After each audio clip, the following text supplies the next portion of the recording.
How we doing? How we doing? This is Destination Denver, Colorado, and today we get to talk about my absolute favorite suburb in the Denver metro, and that is Littleton, Colorado. Now, before you move or go and visit Littleton, we got to make sure we're talking about the same Littleton, because the one that you are going to Google is typically the 13 square mile incorporated version of Littleton with downtown Littleton, an incredible place. But Littleton stretches far beyond that. It stretches to 3 counties, west to neighborhoods like Ken Carroll, south to neighborhoods like Sterling Ranch. Different taxes, different police forces, different amenities, different schools, and you need to know the difference, and we're covering it starting right now.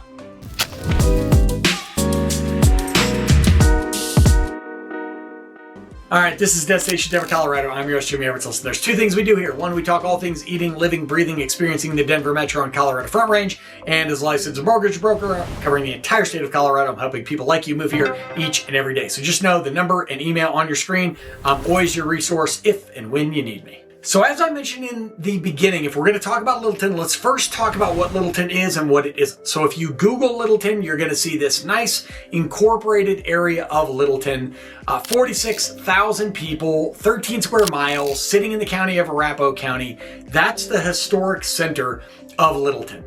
The one on the listings and mailing addresses, that's going to sprawl across 3 counties. It's going to go into Arapahoe, Jefferson, Douglas County, and most of that is not inside that 13 square miles that you see when you Google Littleton.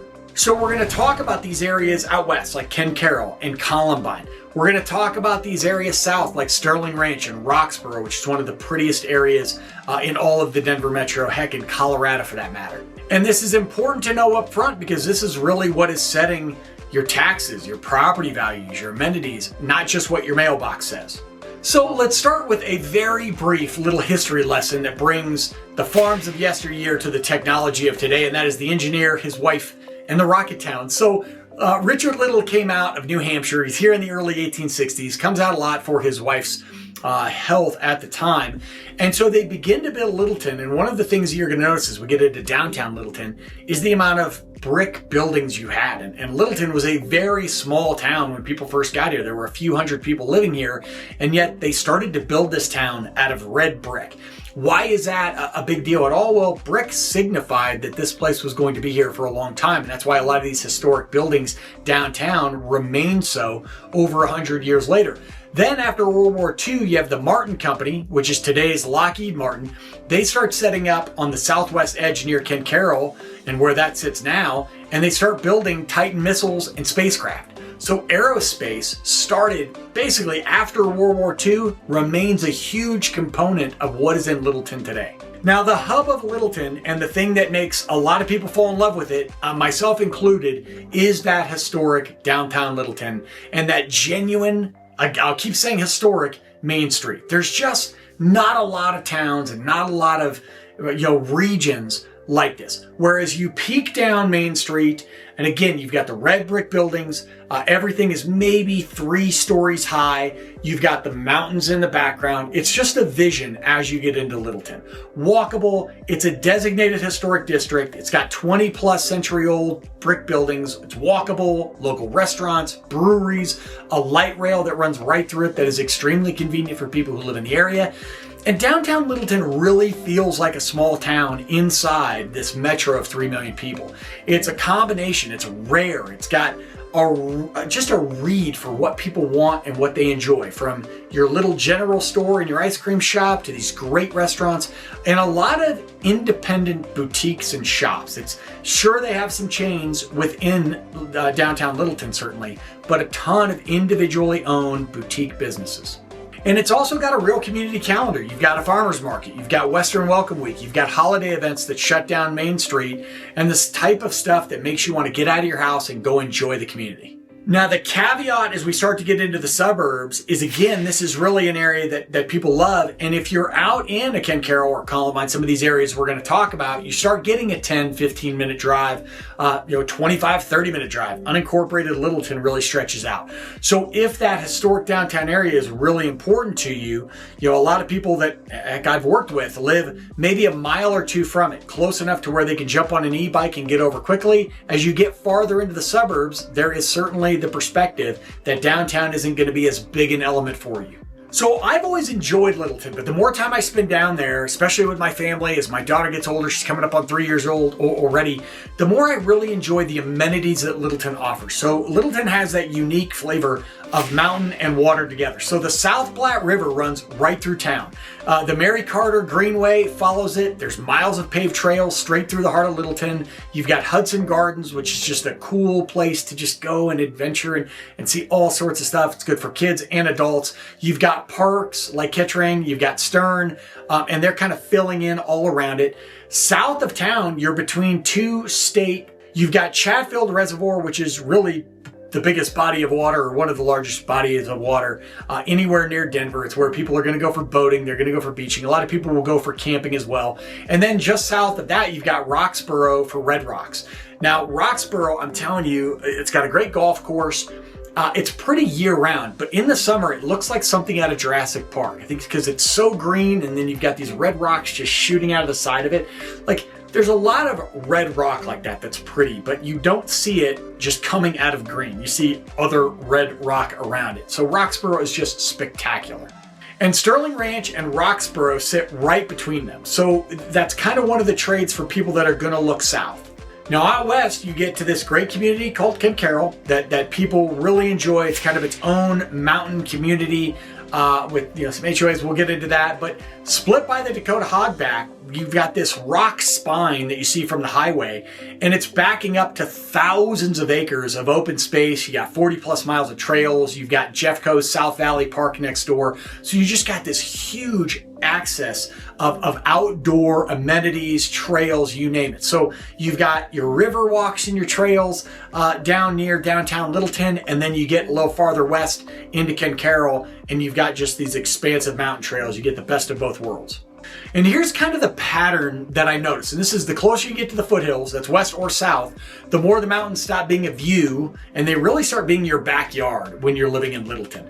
The city core, it kind of trades for that. You can be close to downtown. You can really enjoy the downtown amenities of Littleton, or as you get far, and certainly the walkability, as you get farther west, the mountain lifestyle starts to become more part of that life, if you will. So what are the best neighborhoods of Littleton? And this is all perspective, but if we're just talking about some of the most popular neighborhoods in all of Littleton, we have to start with the city core. We got to talk about the historic downtown. Right around that historic district where you're talking about the walkable one. You're talking about Old Town, blocks off Main Street, the Kittering Park pocket, the streets feeding into the light rail.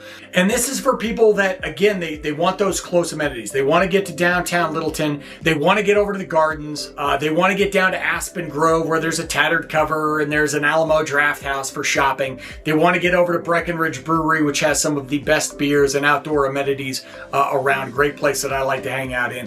And this is the area of town where you can get to everything pretty quick. You're within 5 minutes. Even if you can't necessarily walk to it, it's quick bike ride, e-bike ride for a lot of these folks. I will tell you, homes here tend to be older. They tend to be at a premium. They tend to not come up very often, especially properties that allow you to walk to Littleton. And I won't hide this fact. My wife and I are constantly looking towards that downtown Littleton area, just waiting for the right property. Second up on the list, and not necessarily in any particular order, but that is Bomar, little west of downtown. It's its own little tiny incorporated town. It's about 300 homes on roughly an acre lot apiece. So just a very, very cool neighborhood with Bomar Lake right there. And now there are, to be very clear, you got 300 homes. They're all, pretty pricey in this area, but you've also got these neighborhoods right around Bomar that offer you a lot and a ton of just outdoor amenities. It is not a huge area for walkability. You're not walking to shops, you're not walking to stores, any of that, but you've got a private lake on Bomar with resident-only beach and sailing club, and this straddles the Arapahoe and Jefferson County line, so it's still, for the most part, Littleton Public Schools an important part there. And this is really for people who want like prairie space. They want an acre. They want big lots. They don't want a lot of tight multi-unit properties around them. They want to see their neighbors at a distance. Not to say that they're not polite, but this is also one of those neighborhoods, again, where you're not walking to anything. You are as suburb and as really quiet as it gets.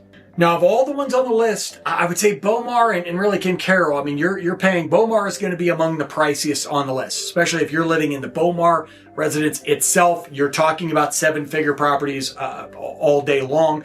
Again, there are neighborhoods very close, right around Bomar and circling it, where you're going to get price points that drop into the six digits, $600,000, $700,000, $800,000 homes. So some flexibility there, but Bomar, definitely a place that even if you don't buy in, you want to explore. It's a vision. Third, and I've mentioned it already, and that is Ken Carroll. So Ken Carroll is like mountain living without really having to get into the mountain. So split by this Dakota hogback, as we call it, into the valley.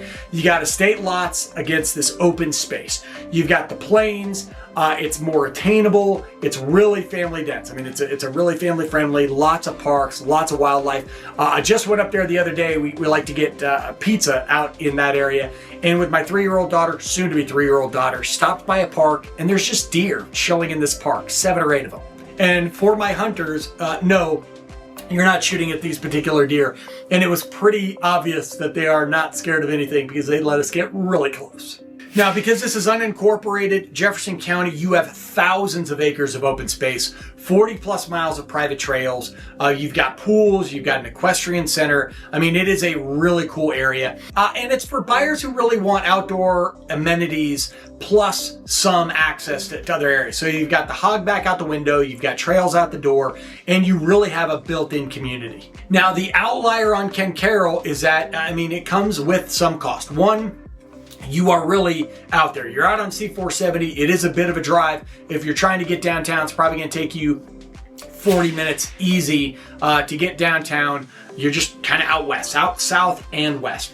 You also have Metro District and Master Associations. You have HOAs in this area. So you're going to pay somewhat of a premium for those amenities. A few more. So south, we've mentioned Roxborough and we've mentioned Sterling Ranch. I want to get into Sterling Ranch because it is one of the more popular new construction areas in really all of the metro area, but certainly in Littleton. So this is a master plan community at the base of the foothills. It's tucked between Chatfield and Roxborough, so south of Chatfield.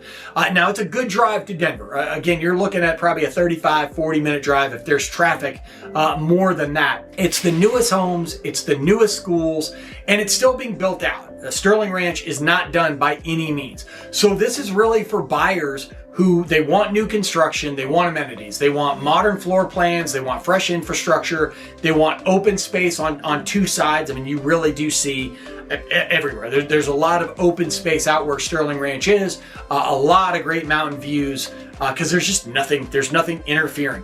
This is also down towards where you're getting to Lockheed Martin. If that matters to any of you, this is kind of that region where you start seeing Lockheed Martin's facilities out towards Roxborough and other areas.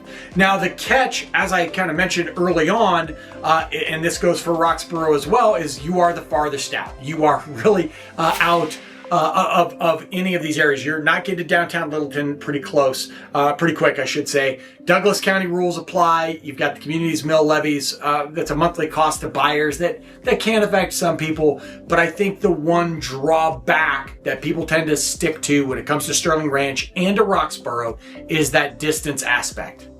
And then the last one I want to mention, because I've really enjoyed it, is Columbine Knolls. So this is the established roots pick. This is one of Littleton's original planned neighborhoods. It's got larger lots up to about a half acre. It's got this mature tree canopy. It's got brick ranches and 2 stories.